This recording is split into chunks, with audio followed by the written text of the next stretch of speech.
Assalamualaikum warahmatullahi wabarakatuh. Jadi selanjutnya saya akan membicarakan tentang Khatam Al-Anbiya, yakni Nabi Muhammad sallallahu alaihi wasallam.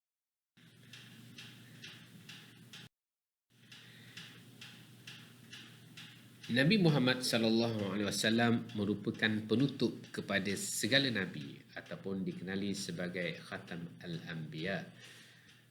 Baginda merupakan nabi yang terakhir, iaitu penutup kepada segala nabi dan rasul. Baginda juga merupakan kemuncak beriman kepada rasul-rasul, dan baginda merupakan penghulu kepada nabi dan rasul. Rasulullah sallallahu alaihi wasallam juga merupakan salah seorang daripada rasul ulul azmi. Selain itu, antara rasul-rasul ulul azmi yang lain ialah Nabi Nuh AS, Nabi Ibrahim, Nabi Musa dan Nabi Isa AS. Nabi Muhammad sallallahu alaihi wasallam merupakan nabi yang terakhir. Firman Allah dalam surah Al-Ahzab ayat 40, Bismillahirrahmanirrahim. ما كان محمد أبا أحد من رجالكم ولكن رسول الله وخاتم النبيين وكان الله بكل شيء عليما.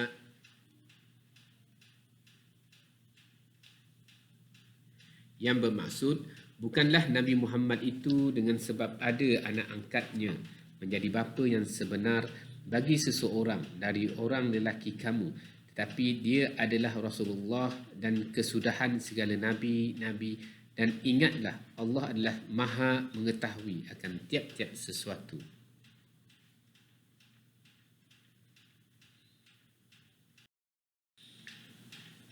Rasulullah sallallahu alaihi wasallam juga merupakan imam muttaqin dan wajib dijadikan ikutan dan contoh tauladan. Surah Al-Ahzab ayat yang ke-21. Laqad kana lakum fi Rasulillahi uswatun hasanatun liman kana yarjullaha wal yawmal akhir wa dzakarallaha katsira.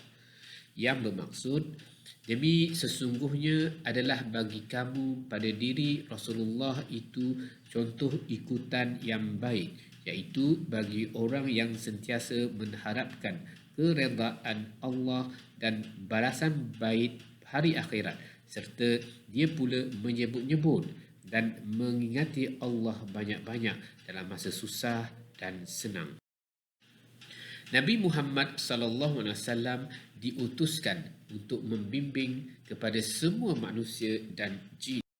Firman Allah dalam surah Al-Ahqaf ayat 31, Ya qaumana ajibu da'iyallahi wa aminu bihi yaghfir lakum min dhunubikum wa yujirkum min azabim alim.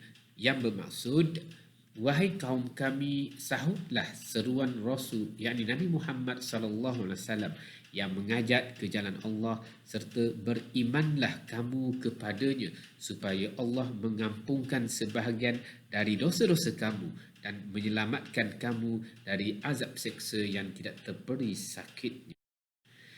Rasulullah sallallahu alaihi wasallam juga merupakan nabi dan rasul yang wajib dicintai melebihi daripada orang lain, hatta ibu dan bapa sendiri.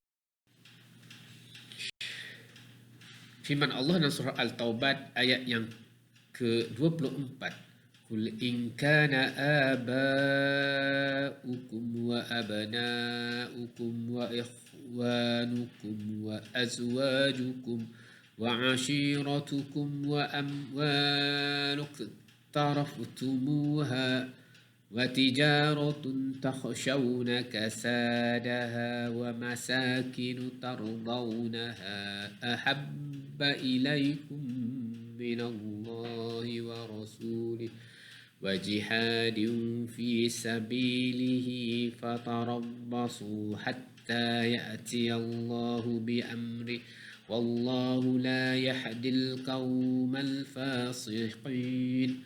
Yang bermaksud, katakanlah wahai Muhammad, jika bapa-bapa kamu dan anak-anak kamu dan saudara-saudara kamu dan isteri-isteri atau suami-suami kamu dan kaum keluarga kamu dan harta benda yang kamu usahakan dan perniagaan yang kamu bimbang akan merosot dan rumah-rumah tempat tinggal yang kamu sukai, jika semua itu menjadi perkara-perkara yang kamu cintai lebih daripada Allah dan Rasulnya dan daripada berjihad untuk agamanya, maka tunggulah sehingga Allah mendatangkan keputusannya, yakni azab siksanya, kerana Allah tidak akan memberi petunjuk kepada orang-orang yang fasik, yakni derhaka. Rasulullah SAW juga diperkuatkan dengan pelbagai mukjizat, yakni Al-Quran, membelah bulan, memancar air dari celah-celah jari, dinaungi awan dan sebagainya. Firman Allah dalam surah Al-Baqarah ayat 23, A'udzubillahi minasyaitonirrajim, Bismillahirrahmanirrahim. Wa in kuntum fi raibin mimma nazzalna ala 'abdina fa'tu bi suratin min mislihi wad'u syuhada'akum min dunillahi in kuntum shadiqin.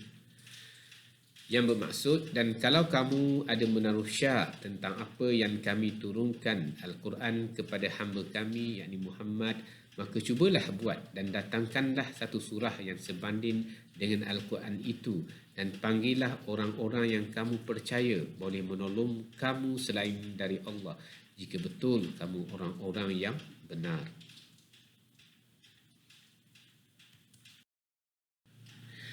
Sifat-sifat bagi Nabi dan Rasul, sifat yang wajib bagi Rasul, pertamanya benar, iaitu benar dalam segala perkataan dan perbuatan, dan Nabi diutuskan untuk menyampaikan kebenaran.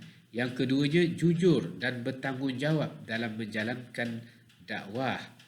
Yang keempat, menyampaikan ataupun tabligh, menyampaikan segala perintah Allah dan risalah Islam kepada semua lapisan masyarakat. Yang keempat, iaitu bijaksana dalam menyusun strategi dakwah yang berkesan dan dapat mematahkan hujah orang musyrikin. Sifat harus bagi Rasul. Rasulullah SAW bersifat atau berkelakuan seperti manusia, makan, minum, sakit, gembira, serta berumah tangga dan sebagainya. Firman Allah, A'udzubillahi minasyaitonirrajim, Bismillahirrahmanirrahim. Qul innama ana basyarum mislukum yuha ilayya annama ilahukum ilahun wahid. Faman kana yarju liqa'a rabbih faly'amal 'amalan salihan wa la yusyrik bi'ibadati rabbih ahada.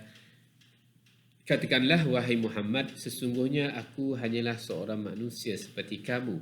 Diwahyukan kepadaku bahawa Tuhan kamu hanyalah Tuhan yang satu. Oleh itu, sesiapa yang percaya dan berharap akan pertemuan dengan Tuhannya, hendaklah dia mengerjakan amal yang soleh dan janganlah dia mempersekutukan sesiapa pun dalam ibadahnya kepada Tuhannya. Surah Al-Kahfi ayat 110. Bukti beriman kepada Rasul, pertama, mengikuti petunjuk dan panduan yang diberikan. Yang kedua, mengamalkan ajaran dan sunnahnya. Yang ketiga, menjadikan para Rasul sebagai role model, qudwah hasanah dalam kehidupan. Yang keempat, mengenali dan mencintai para Rasul. Yang kelima, mentaati segala perintah dan suruhan Allah Subhanahu Wa Taala dan ajarannya. Yang keenam, menjauhi segala larangannya. Hubungan manusia dan Rasul. Pertamanya, tugas Rasul kepada manusia iaitu menyeru dan mengajak manusia menyembah hanya kepada Allah Subhanahu Wa Taala. Yang kedua iaitu tabyir ataupun inzar, yakni menyampaikan berita gembira dengan ganjaran pahala dan syurga bagi orang yang beriman dan peringatan akan kemurkaan Allah dan azabnya bagi mereka yang dahaka teringkar kepadanya. Kewajipan orang mukmin kepada Rasul ialah pertamanya membenarkan semua Rasul, yang kedua wajib taat dan patuh kepada mereka, yang ketiga wajib meyakini bahawa semua Rasul adalah lelaki yang paling sempurna ilmu, akhlak dan juga amalannya. Yang keempat, wajib meyakini bahawa mereka tidak memiliki sedikit pun ciri-ciri khas ketuhanan. Isu yang berkaitan kenabian di Malaysia, pertamanya kes pengakuan nabi palsu oleh Kahar Ahmad ataupun dikenali sebagai ajaran Kahar Ahmad yang mengaku sebagai nabi yang ke-26 dan beliau telah membatalkan segala syariat yang dibawa oleh Nabi Muhammad sallallahu alaihi wasallam. Yang kedua, golongan yang anti hadis yang menolak segala hadis yang datangnya daripada Rasulullah sallallahu alaihi wasallam yang dipelopori oleh Qasim Ahmad. Isu yang berkaitan dengan kenabian dan kaedah pengukuhan. Faktor kewujudan nabi palsu pertamanya ialah tidak berpandukan kepada wahyu Allah. Yang kedua, hanya berdasarkan kepada akal dan nafsu. Yang ketiga, kerana ketakburan dan juga kesombongan. Dan yang keempat, kerana kejahilan dalam ilmu agama. Kaedah mengukuhkan keimanan kepada Nabi. Pertama, menuntut dan memperkukuhkan ilmu akidah. Yang kedua, mengenali para Rasul. Yang ketiga, mengamalkan sunnah Rasulullah sallallahu alaihi wasallam. Yang keempat, meningkatkan usaha dakwah. Sebagai kesimpulan, Allah Subhanahu wa taala yang mengutuskannya dan dia telah mengetahui hakikat utusannya.